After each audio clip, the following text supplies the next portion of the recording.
Muy bien, buenas tardes a todas y todos los que nos acompañan el día de hoy. Eh, Hoy vamos a tener un panel sobre el tema apropiación de tecnologías digitales y virtuales. Y bueno, quisiera pues comentarles que eh, realmente vamos a comentar alguna experiencia que nosotros hemos tenido en este sentido.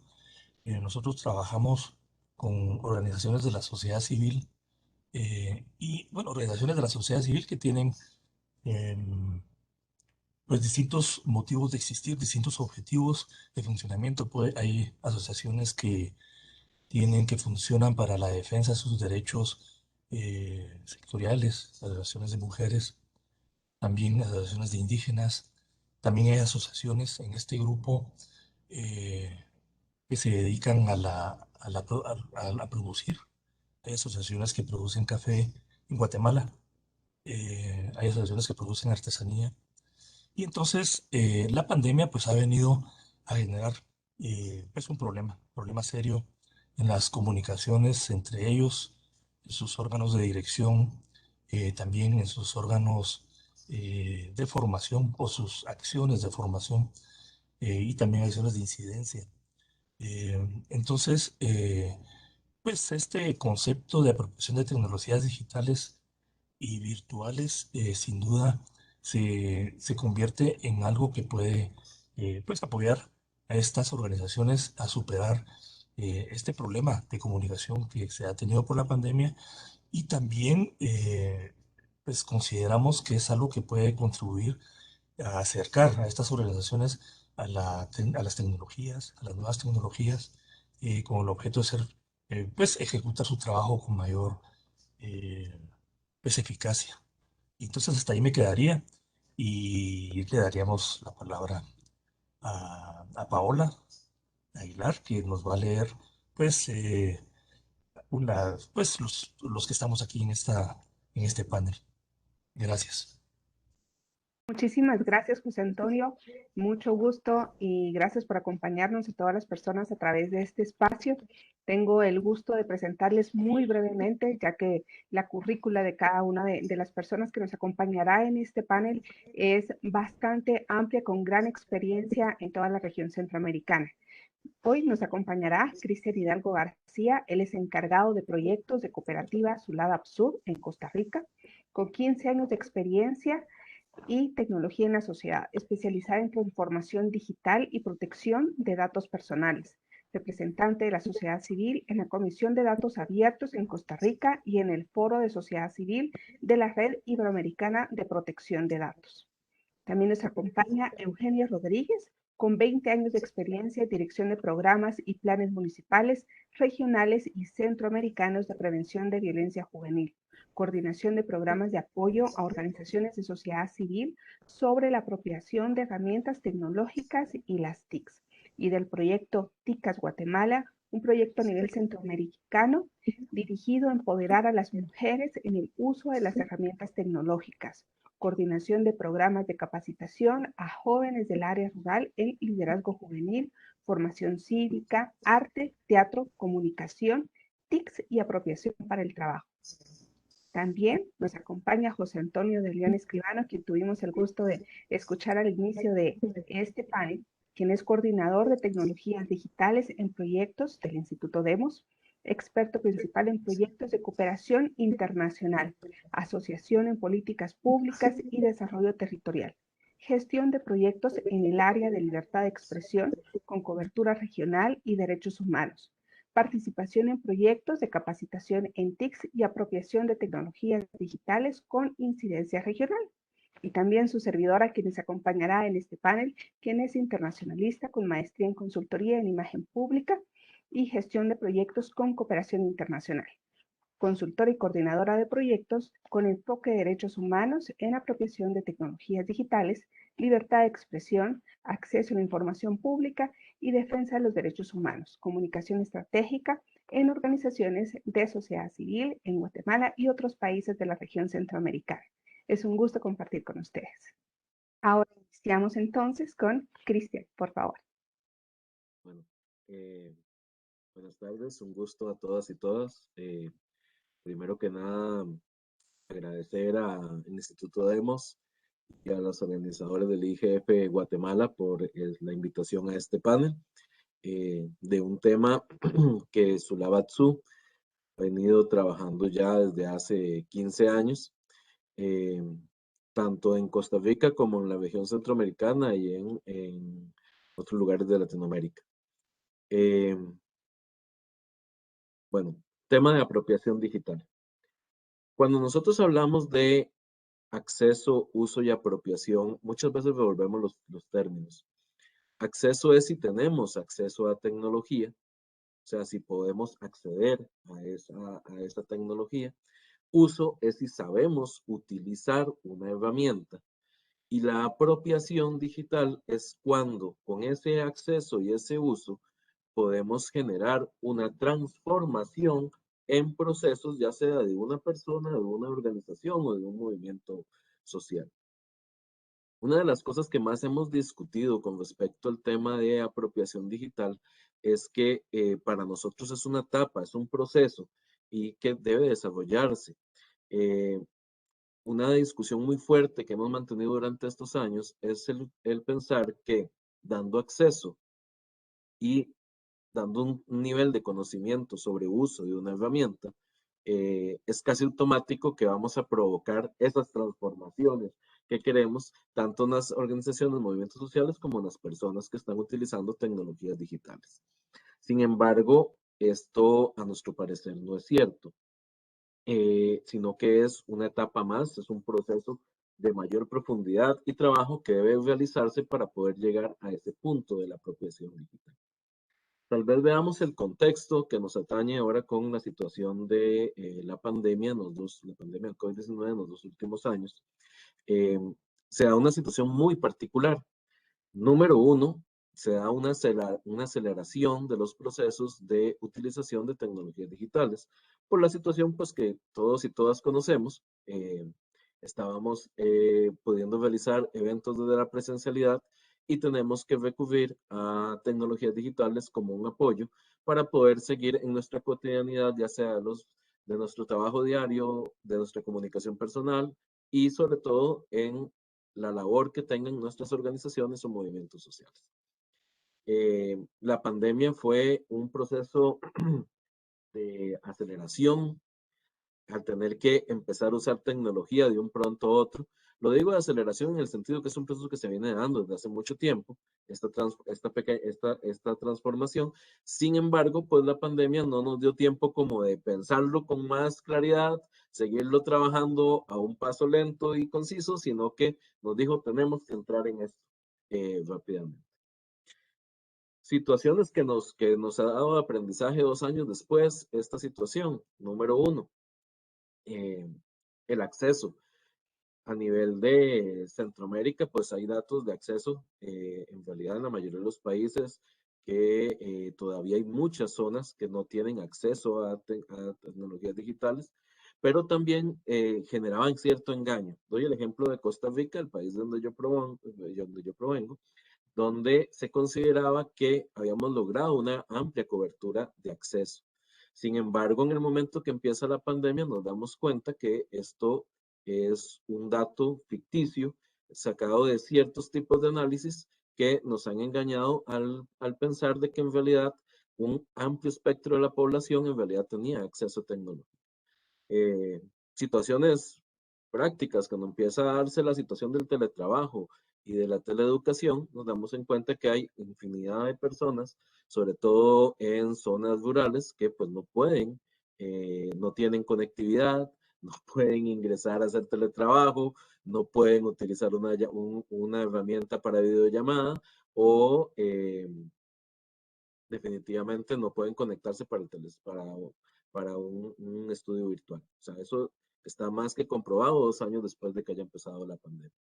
Esta misma situación entonces nos dice, ok, en acceso no estábamos tan avanzados como pensábamos, sino que todavía falta mucho trabajo por hacer. No voy a ahondar tanto en datos estadísticos de esto porque creo que es algo que todos y todas nos hemos dado cuenta a través de estos 2 años con las particularidades de cada país. También que no había un conocimiento de estas herramientas y que se habían dado situaciones muy particulares. Había aumentado considerablemente el uso de teléfonos móviles como una herramienta de acceso y uso de tecnología digital. Por lo tanto, si determinábamos que X cantidad de porcentaje de la población tenía acceso a una herramienta como un teléfono celular, pues dábamos por sentado que tenía acceso y uso de tecnología. ¿Qué nos hemos dado cuenta? Usted no puede hacer teletrabajo con un teléfono celular. Por más conocimiento técnico que tenga, el teléfono no es una herramienta para estar 8 horas realizando teletrabajo, mucho menos para poder hacer telestudio y sobre todo para procesos educativos complejos y tanto en menores de edad como a nivel universitario que pueden tener un poco más de conocimiento. Entonces, ¿qué es lo que la primera cosa que nos está indicando?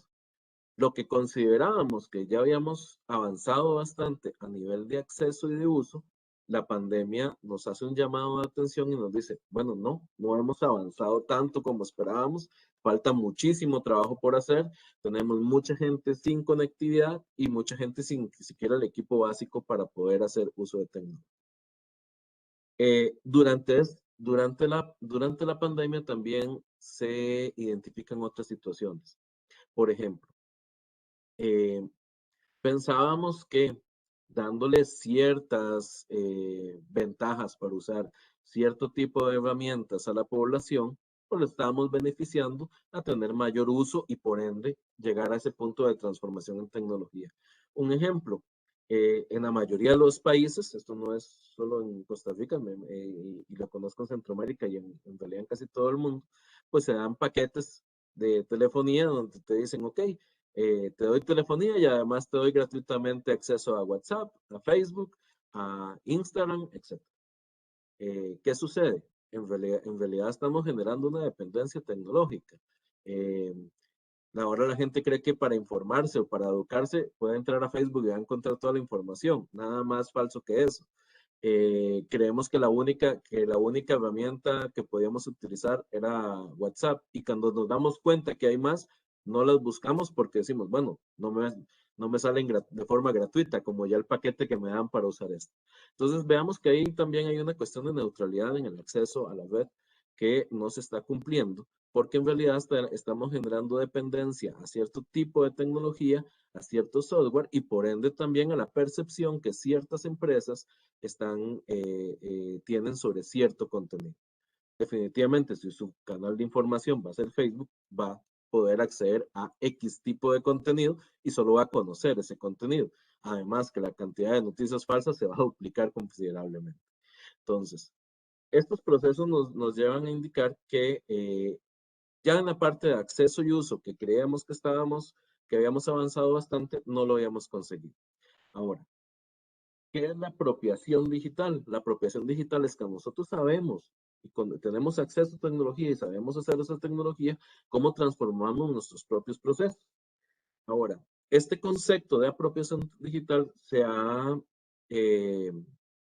homogenizado con el de transformación digital. Y ahora ustedes verán que hay maestrías, diplomados, empresas que se encargan de hacer transformación digital. Y te dicen, ok, yo te voy a enseñar a X organización o X movimiento social, yo te voy a hacer el paso, te voy a ayudar a transformarte para que todo lo que hacías lo hagas ahora de forma digital. Esa es como la solución que estamos dando. ¿Cuál es el error que nosotros consideramos que todavía se está manejando con este concepto de transformación digital? Que seguimos con la misma línea. Decimos, ok, obtenga X tecnología, le voy a enseñar a usar X software o X programa, y entonces ya usted va a poder pasar de su desarrollo en la presencialidad a poderlo hacer de forma virtual.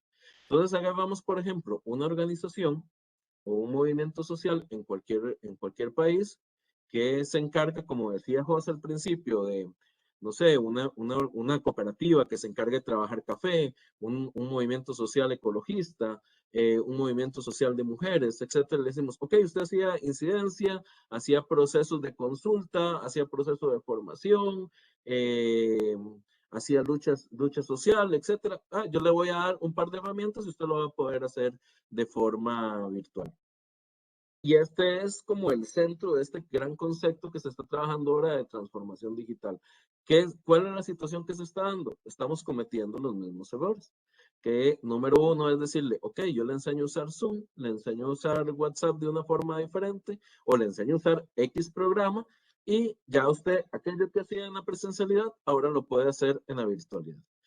¿Qué sucede? Que llega la organización, aprende, paga un curso normalmente o paga un monto para que alguien le dé ese nuevo conocimiento, se adiestra en usar un programa y sabe usar ese programa. Punto. Más, no sabe qué hacer con ese programa. ¿Ok? No sabe cómo potenciar ese programa. O sea, lo que sabe es usar el programa. Y esto es lo que hemos estado realizando, sobre todo fuertemente, lastimosamente, estos 2 últimos años durante la pandemia. Están infinidad de gente que está dándole, aprende a usar este software, aprende a usar este programa que está acá, sepa cómo manejar esto para hacer una videollamada y ya con eso solventa y se transformó y ya está en la era digital, que es lo que le estamos diciendo muchas veces. Ok. ¿Cuáles son los grandes contras de esto? Volvemos a generar dependencia tecnológica. No sabemos si lo que estamos utilizando es realmente lo que ocupamos, si es lo más útil. No estamos pensando en la población meta a la que están esas organizaciones ni en las características de esas organizaciones. Pensamos que sí, nosotros sabemos que, por ejemplo, no sé, Zoom, que es tal vez la más común, sirve para hacer videoconferencias, entonces a todos les va a servir para hacer videoconferencias porque es una herramienta que puede funcionar relativamente bien. Y les enseñamos a usar esa herramienta. Ahora, ¿cuál es la situación que da con esto? El proceso de apropiación digital no es que nosotros que una organización o un movimiento social le enseñemos a usar X herramienta. Lo que tenemos que hacer con estas organizaciones o con cualquier persona es decirle, ok, tiene que entender la tecnología, entenderse usted mismo internamente o a su organización internamente qué es lo que está realizando, saber qué es lo que quiere seguir trabajando y buscar las herramientas que le sean útiles para poder seguir con los objetivos que usted tiene como organización. Y esto no es tan sencillo porque hay un marco enorme de tecnología, de herramientas, etcétera, que se pueden utilizar. ¿Cuál es la diferencia entre este concepto de transformación y el de apropiación? En transformación yo le digo, yo le enseño a usar una herramienta. En apropiación yo le digo, no, yo le voy a enseñar a usted sobre tecnología para que usted sepa discernir cuál es la tecnología que más funciona para su uso diario y para la situación que usted tiene específicamente.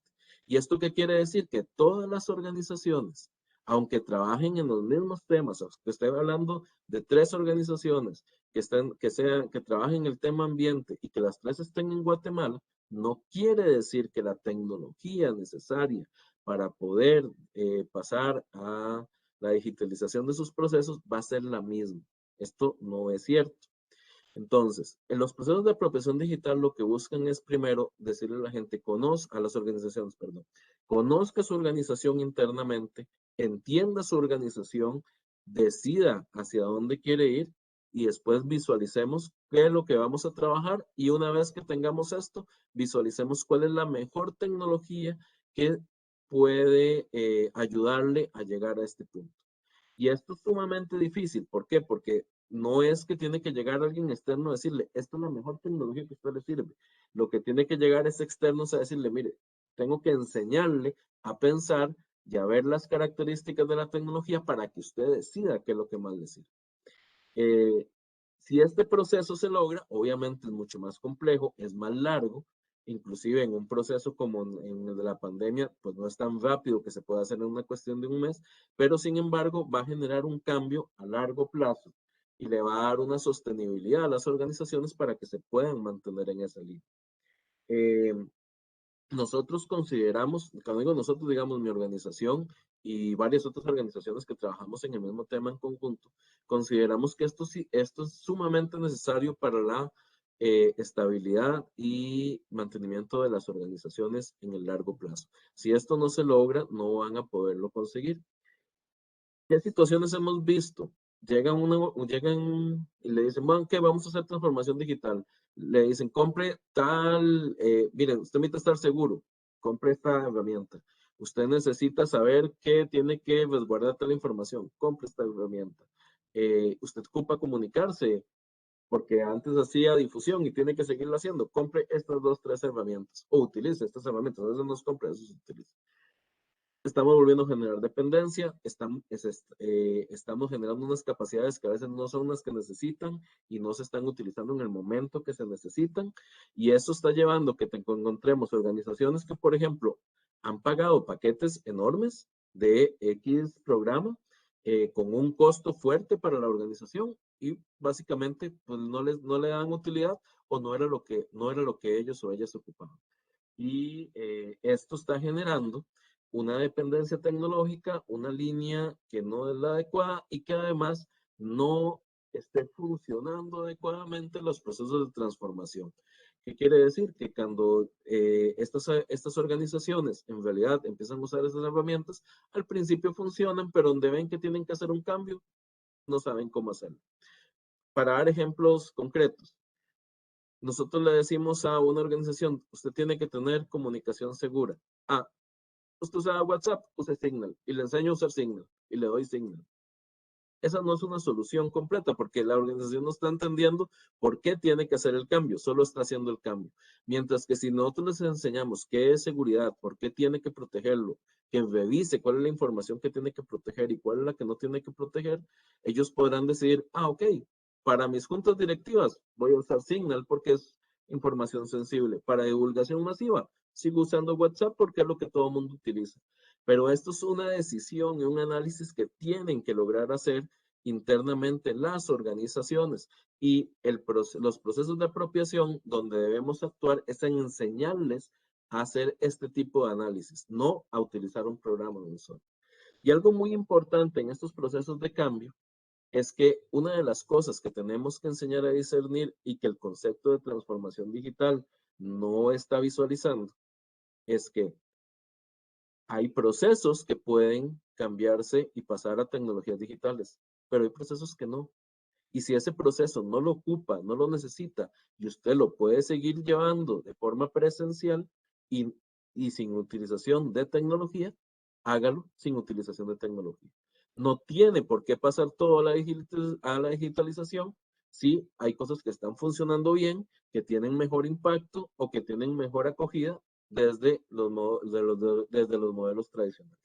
Entonces, esta línea es lo que nosotros estamos dando con la parte de apropiación, un trabajo a mediano plazo, un trabajo de autoconocimiento, un trabajo crítico de análisis, de realización de las organizaciones que emprendan a discernir cuándo ocupo tener seguridad, cuándo ocupo usar una tecnología u otra, cuándo no debo usar tecnología y que así como es la tecnología que tiene cambios tan rápidos en el tiempo, vayan apareciendo nuevos programas, nuevas opciones, tengan la capacidad crítica de ir discerniendo y tomando decisiones y decir, bueno, esto me puede servir, esto no me puede servir, esto lo puedo usar desde un software libre, esto lo puedo usar desde un software propietario, esto mejor no lo voy a utilizar porque no va acorde a la razón de ser de mi organización, o esto lo voy a seguir trabajando en la presencialidad.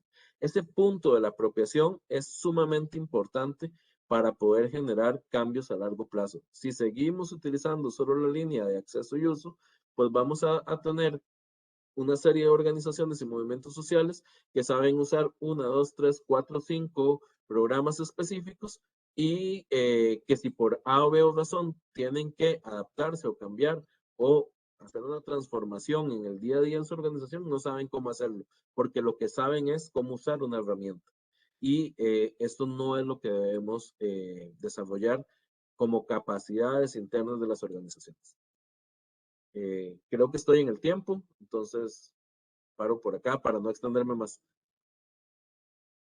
Perfecto, muchísimas gracias, Cristian, por todos estos aportes que han dado, que son sumamente efectivos para poder compartir en este espacio y sobre todo para pues ejercerlos en las organizaciones y podamos tener mejores resultados respecto a la participación y formación de las personas que son cercanas a cada uno de nosotras y nosotros.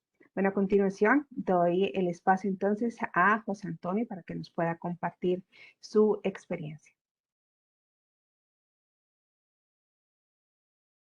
José Antonio, no se te escucha, el micrófono lo tienes que activar. Gracias. Bueno, gracias, Paola. Pues yo les voy a hablar un poco acerca de cómo podemos implementar en ese marco de referencia que planteó Cristian un proceso de formación en línea, tomando en cuenta que no siempre es en línea. Bueno, voy a explicar un poco más adelante sobre ese tema. Hemos trabajado con Cristian en algunos casos, organizaciones, y hemos hecho pues una especie de análisis, ¿no? Un análisis sobre su sistema de gobernanza, cómo se gobierna internamente, también de su sistema de incidencia, las organizaciones sociales, bueno, y las organizaciones tienen hacia afuera, ¿va? Inciden sobre su entorno para cambiarlo o mejorarlo de alguna manera en función de sus objetivos, y también tienen un sistema de formación. Un sistema de formación, en la mayoría de los casos, tienen un sistema de formación hacia sus afiliados, tanto si son cooperativas como si son asociaciones que defienden intereses sectoriales o eh, asociaciones productivas, en fin. Entonces, en ese proceso de análisis, pues hemos ido conociendo cómo se mueve cada organización por dentro, por dónde van los flujos de información, por dónde van los flujos de toma de decisiones, dónde están los nodos o dónde están los procesos en los que se transforman esos flujos internos. Y entonces hemos aprendido cómo poder iniciar ese proceso, valga la redundancia, de apropiación de tecnologías. Realmente empezamos viendo, ya Cristian lo mencionaba, temas de seguridad, o sea, qué información está en un repositorio físico y debe pasar a un repositorio en la red, eh, qué información o qué mecanismos utilizan para tomar decisiones o para comunicarse internamente, si es a través de una reunión presencial o es una reunión que puede ser una reunión virtual. Em, Esto nos ha servido como elemento fundamental para ir elaborando una estrategia de transformación digital. Y en el marco también de lo que planteaba Cristian, una estrategia que tiene que ver eh, con las decisiones que ellos tienen y que ellos van a tomar para transformarse digitalmente. En algunos casos, hay procesos internos que no requieren esa transformación. Entonces, pues hay una recomendación que puede ser orientada en varios sentidos, en hardware, en software, eh, sitios de almacenaje, ¿verdad? En la nube, conectividad. Uno de los problemas más serios que nos hemos encontrado con las organizaciones, ya se mencionaba antes, es la conectividad. Nosotros podemos recomendar una plataforma, por ejemplo, LMS, para empezar procesos de formación y sin embargo no tener la capacidad de utilizarla por la conectividad.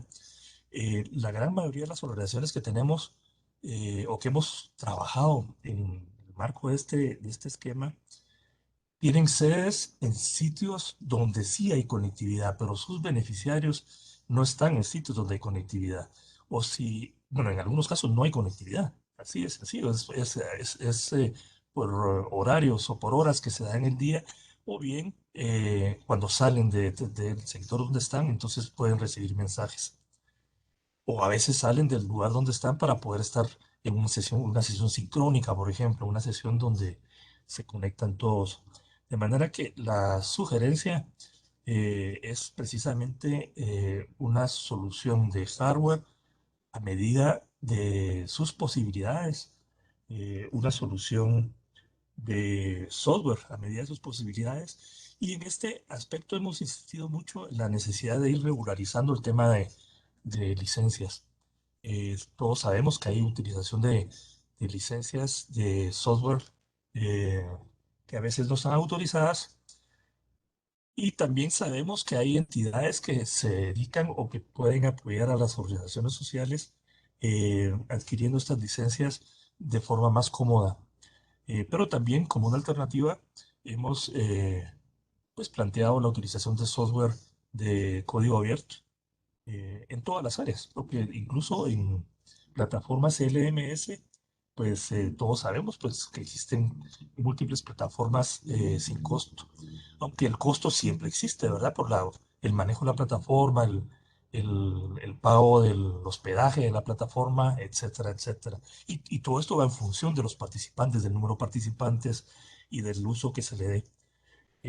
Y entonces, en ese sentido, pues hay una propuesta a la organización en, en el software que se puede utilizar y también en el tema de repositorios en la nube y en el tema de conectividad. Hay organizaciones que pueden mejorar su conectividad con repetidoras, con soluciones relativamente simples. Eh, y luego, pues, nos encontramos con la realidad, que también se plantea en la exposición anterior.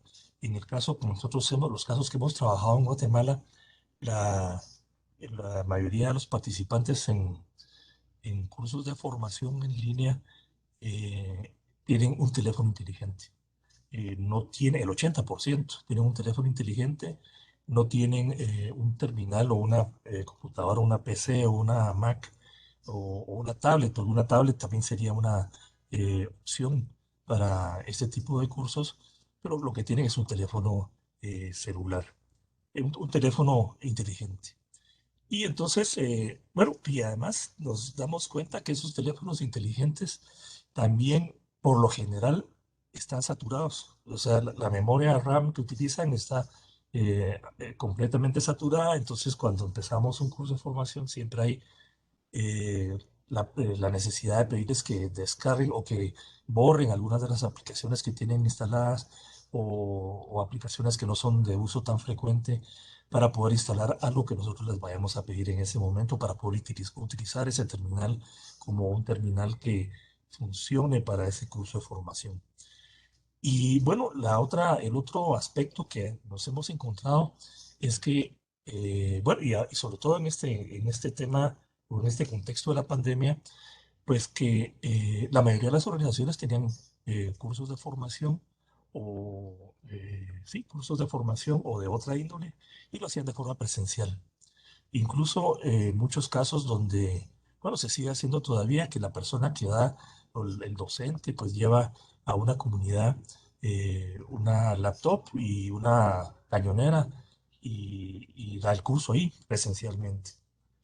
Pero, y también en algunos casos formación a distancia y en algunos casos formación en línea.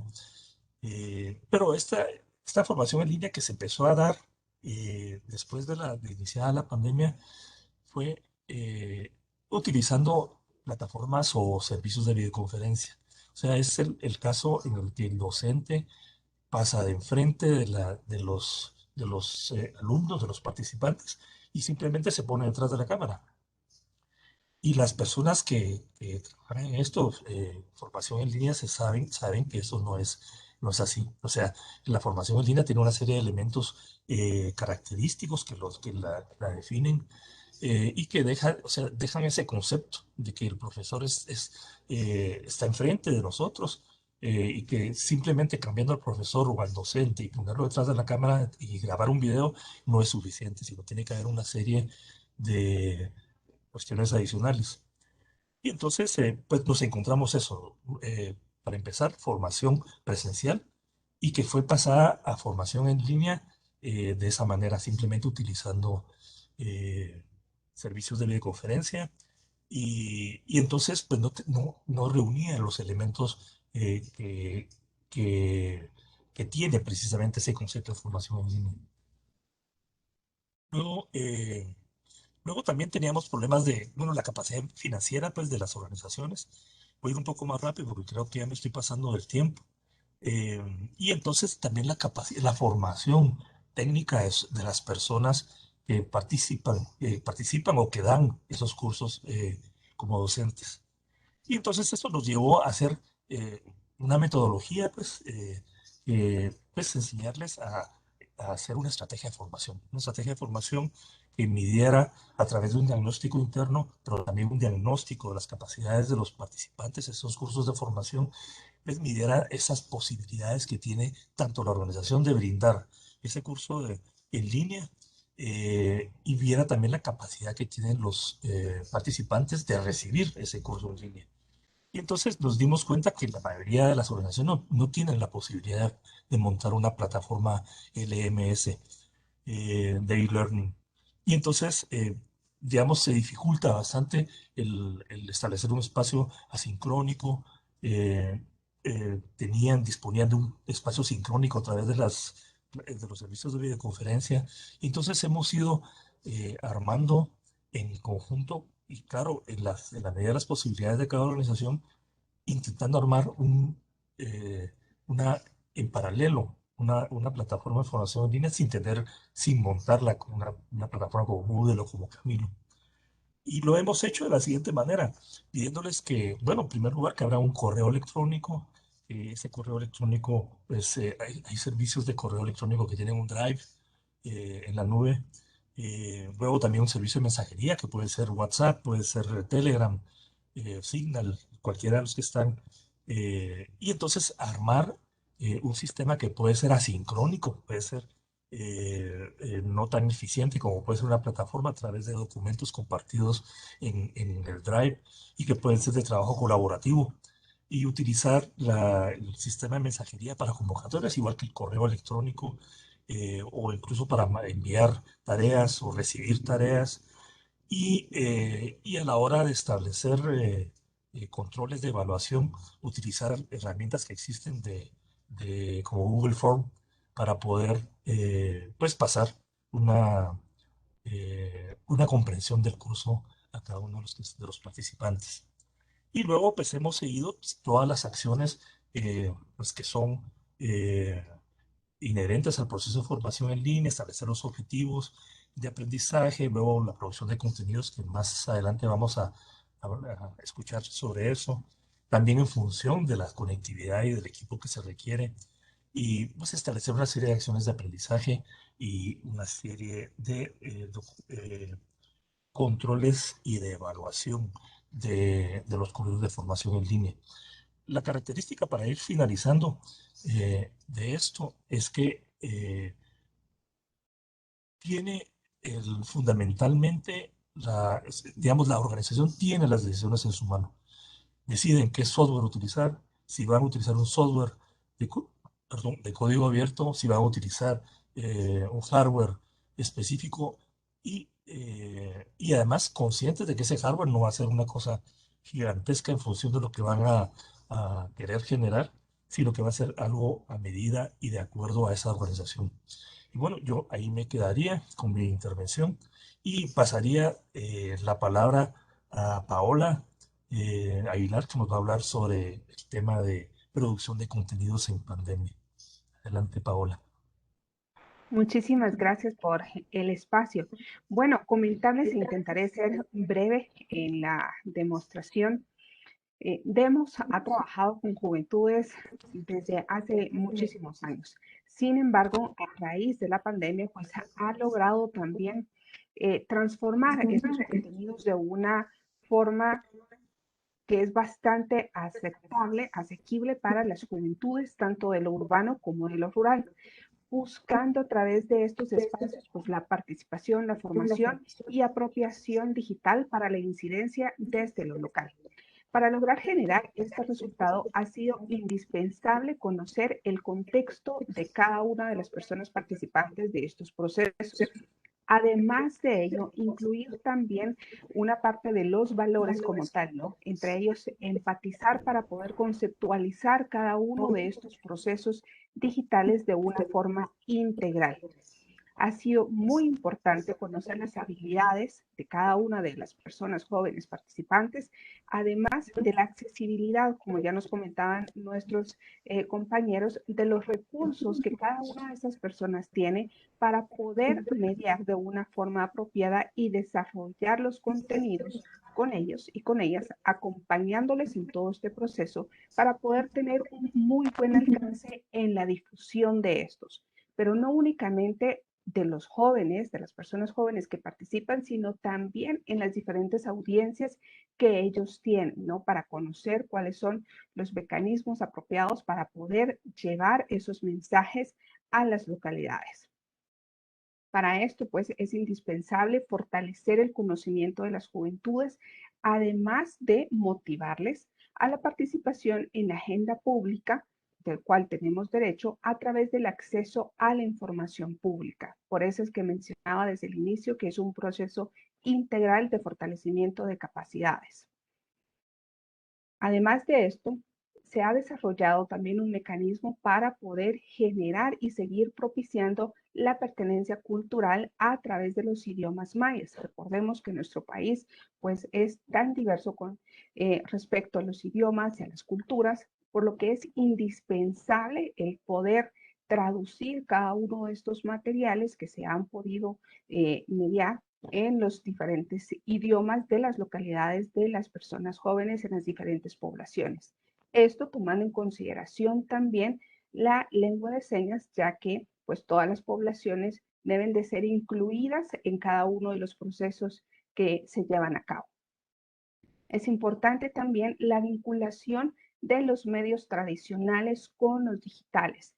Recordemos que en muchas de nuestras comunidades en el país, las radios comunitarias siguen siendo la principal fuente de información y comunicación. Por lo tanto, para poder incidir en las localidades también ha sido relevante el poder sensibilizar, formar y educar, sí, a través de todas las TIC y las radios comunitarias. El objetivo de todos estos procesos, al final de cuentas, es poder concientizar a las juventudes sobre el uso que tienen de las redes sociales y TICs, el poder educar, informar e incidir a través de ellos. Contribuimos también, gracias a todo este ejercicio, a disminuir la infodemia, algo pues que definitivamente nos ha pasado a cada una de las personas que conocemos muchísima información, compartimos mucha información, sin embargo necesitamos garantizar cuál es la información certera y a través de esto pues disminuir también la brecha digital, sobre todo aquellas en las comunidades que pues por diferentes razones la viven. Y además la brecha de género. Es por ello que hablamos también de procesos inclusivos y Demos pues ha demostrado a través del ejercicio, de la práctica, el poder tener procesos que sean paritarios. Democratizar la información a través de todo este proceso en el que incluimos, pues, o se intenta incluir de una manera integral y holística cada uno de los procesos que son necesarios para que los jóvenes, las personas jóvenes puedan incidir. Todo esto, pues, tiene un eje transversal que es el enfoque de derechos humanos, la libertad de expresión, el derecho que tenemos todas y todos a la información, a la justicia y a la participación en la agenda pública desde lo local. Me quedo con ello para poder pues continuar con este espacio en el que ahora nos acompaña Eugenia, quien nos va a compartir su experiencia. Adelante, Eugenia. Buenas tardes, muchas gracias por el espacio. Pues hemos tenido en este último proyecto que estamos trabajando a nivel regional, pues el proceso de apropiación de tecnologías digitales con organizaciones de la sociedad civil. Inicialmente, en la primera parte del proyecto, hicimos un diagnóstico conjunto con cada una de las organizaciones sobre los procesos de gobernanza, incidencia e información. Como decía Cristian y José Antonio, es muy importante que los encargados de las organizaciones conozcan cómo están los flujos de procesos y actividades de su organización, los visualicen para que luego podamos ir viendo conjuntamente cómo podemos mejorarlos. De este diagnóstico se elaboraron diagramas de flujo de las actividades y los procesos que ellos realizan. Posteriormente se implementó la plataforma de formación sobre la certificación de apropiación de tecnologías digitales. Entonces, los encargados de áreas de cada uno de estas componentes, gobernanza, incidencia y formación, algunos se incorporaron al proceso de formación y entonces el acompañamiento consiste en tener con ellos reuniones bilaterales, por lo menos una vez a la semana, después de cada módulo, ir viendo conjuntamente con ellos cada uno de los diagramas y los flujos de procesos para ir viendo dónde ellos eligen incorporar las herramientas digitales para mejorar, potencializar y en algunos casos recuperar procesos que se han quedado suspendidos a raíz de la pandemia, como por ejemplo las asambleas generales. Muchas de las organizaciones, pues su población meta son gente de base que está en el interior de la República, entonces no tienen acceso a tecnología. Este acompañamiento tiene que ser un acompañamiento muy personalizado porque hay que tomar muy en cuenta las circunstancias y el contexto de la organización en sí, tanto a nivel de su administración, los recursos con que cuentan. Como decía Cristian, una cosa es el acceso, otra cosa es el uso de las herramientas y también la población meta que os atienden. En algunas organizaciones hay una gran diferencia entre lo que es la organización, la administración y la población meta. Los cursos de capacitación fueron diseñados en base a las necesidades detectadas de la mayoría de las organizaciones. Entonces, el acompañamiento sí es muy personalizado para que esto se haga lo más pertinente y la incorporación sea realmente elegida por las organizaciones, que ellos vayan analizando qué les funciona, qué pueden complementar sus procesos. No se trata de sustituir la forma en que ellos están haciendo sus actividades o sus procesos de formación, sino de complementar y potencializar el alcance que estos puedan tener. Entonces, el acompañamiento que se le está dando a través de este proyecto es ayudarlos a ellos a que elijan cuál es la herramienta más apropiada. Se está tratando de que sean herramientas de uso libre para que ellos vayan conociéndola.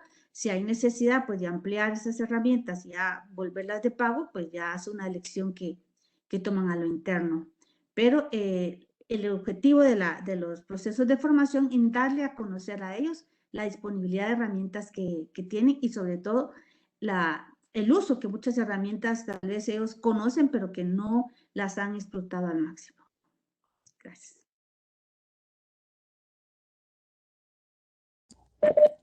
Muy bien, gracias, Eugenia. Bueno, pues estaríamos en esta presentación llegando al final y entonces quisiéramos, pues tenemos a 27 participantes en línea, pues si alguien quiere hacer una pregunta, algún comentario, está el chat disponible.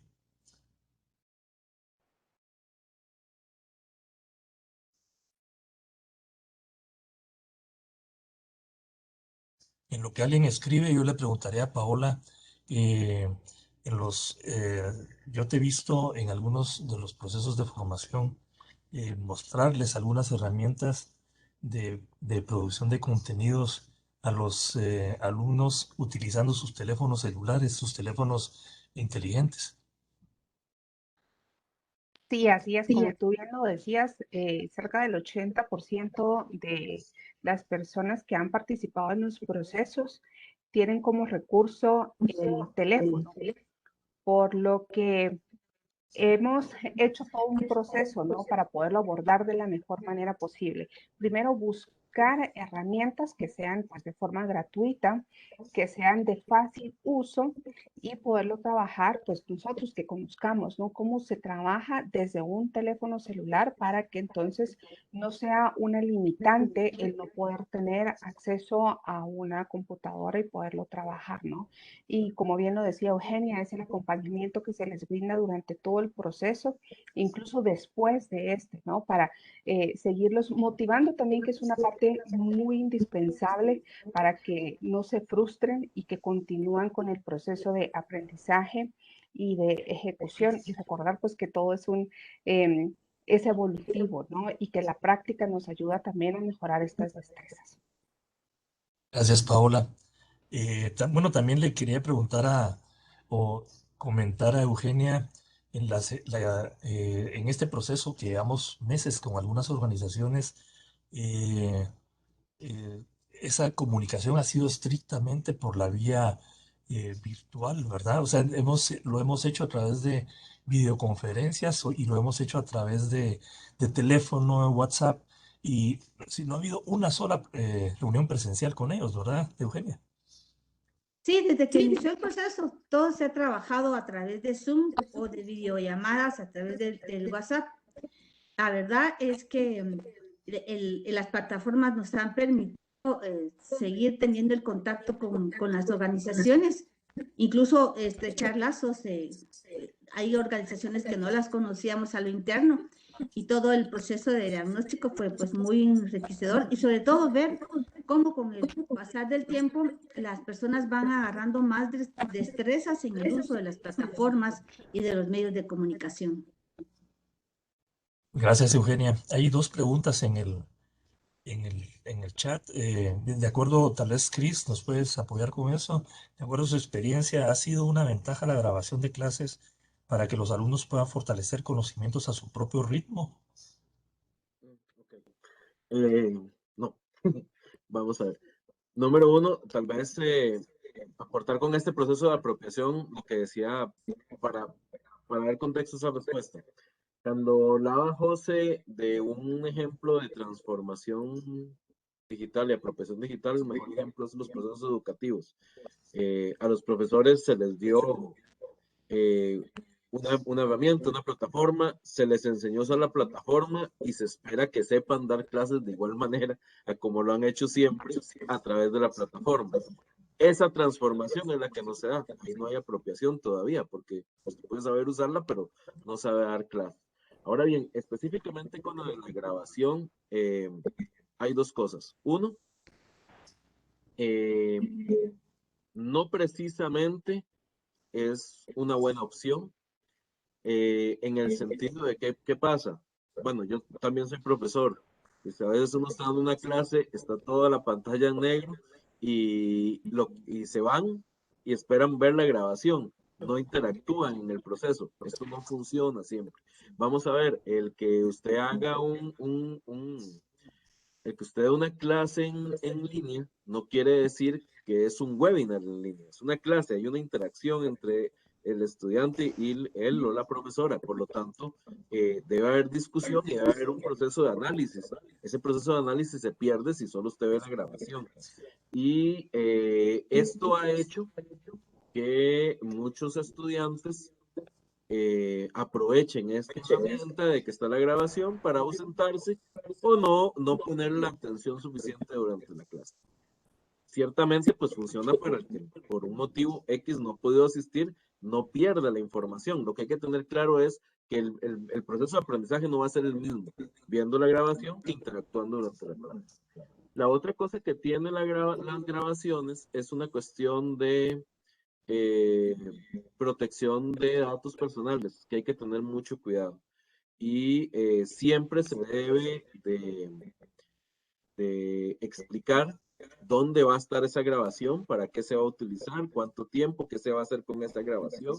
Vamos a ver, si usted está dando un curso tal vez de psicología y está tocando un tema sensible y alguien quiere dar un ejemplo, una vivencia de un caso que está trabajando y queda grabado y la grabación queda después sin ninguna seguridad en la red y se distribuye y usted la ve 2 meses después en un YouTube y era un tema sensible de un caso que se estaba trabajando en clase, se está dando una ruptura de esa protección del dato personal. Mi recomendación siempre es avisar, tener claro dónde va a quedar la grabación, con qué condicionantes, parar la grabación cuando sea necesario y respetar. Si en cualquier momento cualquier persona, cualquier estudiante desea parar la grabación, hay que parar la grabación porque a menos que usted tenga un consentimiento informado y haya un proceso claro, no debe quedar grabado cierta información en el caso. Esto tal vez a las universidades les ha costado entenderlo porque quieren tener la grabación para cerciorarse que el profesor esté dando la clase. Pero, y yo conozco casos de amonestaciones cuando han apagado la grabación, pero si debe apagarse, debe apagarse. Entonces, no, puede ser útil en algunos casos, pero para mí no es lo mejor, tanto por seguridad como por el proceso de aprendizaje. Gracias, Cristian. Hay otra pregunta de Isia que dice, ¿cómo ven el futuro de la educación digital? ¿Podríamos llegar a ser 100% digitales aunque se acabe la pandemia? Pues en mi opinión, pienso que sí. O sea, podemos llegar a ser 100% digitales. Hay cursos que no se pueden dar digitales, es decir, los laboratorios en carreras o en actividades que requieren una presencia, pues es imposible hacerlo de forma digital. Pero en general, bueno, y de hecho están las famosas MOOCs, que son esas fuentes de cursos eh, sin costo, que se pueden acceder a través de Internet y que son 100% digitales. En mi opinión, pues sí, podríamos llegar a ese 100% de utilización digital para la formación en línea. Y si alguien quiere opinar o complementar esta respuesta, por supuesto, cualquiera de los panelistas. Muy bien, hay Yo otra. totalmente de acuerdo con vos, José, en que se va a llegar, más hay que tener cuidado en ese proceso, porque muchos, por ejemplo, un módulo o cualquiera de estos procesos nos permite dar cierta información y cierto conocimiento en línea de muy buena manera. Y conforme se va mejorando la capacidad del profesorado y herramientas a utilizar durante una clase, esto mejora. Sin embargo, hay otras cosas que se aprenden durante el proceso de formación que sí se pierden en línea. Eh, Vamos a ver, la empatía, entender el relacionamiento uno a uno. O sea, hay ciertas carreras, no sé, si sos trabajadora social, por ejemplo, que vas a trabajar con gente siempre, puedes aprender bastante en línea, pero la empatía o saber reaccionar ante una situación que tenga otra persona, eso en línea todavía no lo logras. Entonces, yo creo que sí vamos hacia ahí. No creo que precisamente sea lo mejor en algunos casos. Sí tiene ventajas. Si alguien vive muy lejos, no tiene que trasladarse, puede bajar costos, genera acceso a otra gente, pero yo creo que va más por tipo de carrera y por tipo de curso que esté dando. Yo diría que lo idóneo, aunque se logre pasar a un 100% digital, sería mantener un modelo híbrido. Gracias, Cristian. Bueno, nos pregunta Sandra si dice gracias por compartir información, si en algún momento se puede contribuir en algún aspecto a donde nos podemos comunicar o compartir información. Pues bueno, yo creo que podrían hacerlo a Instituto Demos, pueden buscarlo en la web y también a Sulabatsu. Sulabatsu tiene su sede en Costa Rica, de manera que pueden hacerlo a través de esos dos contactos que aparecen en la web. Bueno, también Leonel Zapón nos comenta, dice comentar quizás que el tema de apropiación de las tecnologías es un tema de mucha importancia y que debido a la pandemia, pues esta importancia ha aumentado. Sin embargo, existen muchas barreras aún para crear las condiciones adecuadas. Sí, efectivamente, eso es un poco lo que hemos trasladado el día de hoy, las dificultades que hay más en los beneficiarios de un curso de formación o de la apropiación de tecnologías digitales en virtud de que no tienen en muchos casos conectividad, no tienen equipo adecuado o no tienen la formación, pero sin duda es parte de un proceso, es un parte de un proceso que no es solo técnico, sino también es un proceso de formación de los cuadros, pues, de las distintas organizaciones o de las personas que estén trabajando, implementando este concepto de apropiación de tecnologías digitales. Em, y bueno, hay otra pregunta aquí de Sandra. Dice, yo estoy en formación y reinvención profesional como asistente virtual. Si en algo pueda contribuir con gusto. Creo que estamos en un momento trascendente de cambios y sobre todo de mucho aprendizaje a nivel mundial. Muchas gracias, Sandra. Pues con gusto eh, se puede comunicar con nosotros. Y luego más, bueno, tenemos Otra pregunta de Luciano Canahui. Ahora es un reto estar tanto de la tecnología y usarlos en el proceso de enseñanza-aprendizaje. Comentario de Luciano. Hay otro comentario de Edwin García. Dice, hace años le pregunté a unos estudiantes del por qué no les gustaba salir en las fotografías al momento de actividades. La respuesta fue que algunos alumnos hacen bullying con memes. De los registros, considero que el temor al bullying en Zoom debe ser un factor que motive la pantalla negra en los usuarios. Bueno, aquí yo creo que hay muchos puntos de vista, porque también, bueno, existe todo, pues Cristian nos puede apoyar un poco ahí, pero existen muchas formas de hacerlo. Yo he visto comentarios de docentes que le piden a sus alumnos que enciendan la pantalla para verificar, para completar ese círculo de antes, ¿verdad? De la formación presencial a la formación en línea, para tenerlos todos en pantalla y tener la certeza que están ahí. Pero también hay otros docentes que deciden no hacerlo de esa manera. No sé si hay algo escrito en ese sentido. Bueno, también voy a agregar un comentario que vi ahí, además de que veo que decía que era como más fácil denunciar en medios digitales. Eh, a ver, creo que también mucho está ligado a la primera pregunta. Una cosa, bueno, vamos a ver. Aunque usted no grabe la clase, alguien puede grabar con el teléfono y puede generar bullying. Eso no lo quita, o con otro medio. Pero sí disminuye un poco cuando no se graba. Segundo, en algunos casos puede ser más fácil denunciar en línea, en otros casos puede ser más complicado. ¿Por qué? Porque si, por ejemplo, la grabación era de la universidad, o del lugar que se está haciendo la educación, estaba abierta, no había claridad de los términos, y todo lo que se mantenga en esa grabación puede ser de acceso público. Entonces, eh, comprendo el punto de que a veces es más fácil denunciar porque usted tiene la prueba grabada, pero depende también de lo que tenga atrás, digamos, de cierta reglamentación, permisos, etcétera, puede volverse un poco más complejo. Yo creo que, como bien dijo José, es algo complejo, ¿verdad? Yo no creo que la educación en línea en realidad eh, tampoco la vamos a satanizar, tiene muchísimas ventajas. De verdad, hay gente que por traslado no podía llegar, que llegar a la casa se le hacía muy difícil, etcétera. Pero sí creo que dentro del proceso de educación no solo está el proceso de adquirir los conocimientos. Eso fue como hace unos años que las carreras técnicas se les dijo, no sirve solo que sean temas técnicos, metémosles temas de humanidades, porque hay otro tipo de cosas que necesitamos que aprenda el estudiantado, además de lo técnico. Lo mismo sucede en la educación en línea, no solo el conocimiento técnico teórico que estamos viendo ahí es el necesario en el proceso de aprendizaje. Eh,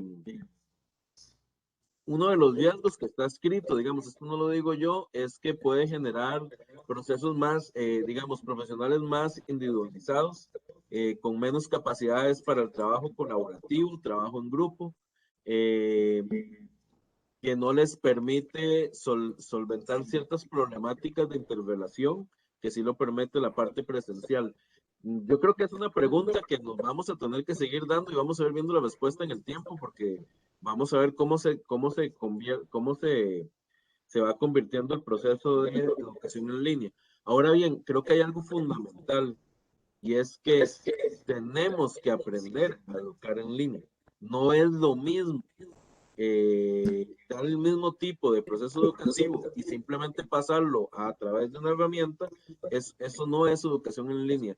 Las herramientas, la metodología, la forma de interactuar, la forma de hablar, el tipo de cómo hacer las pruebas, el tipo de cómo hacer procesos prácticos, etcétera, también debe cambiar. Entonces yo creo que eso es importante para que vaya mejorando cuando esté en línea, también todo el proceso de aprendizaje tiene que cambiar, no solo la tecnología o el espacio donde se da.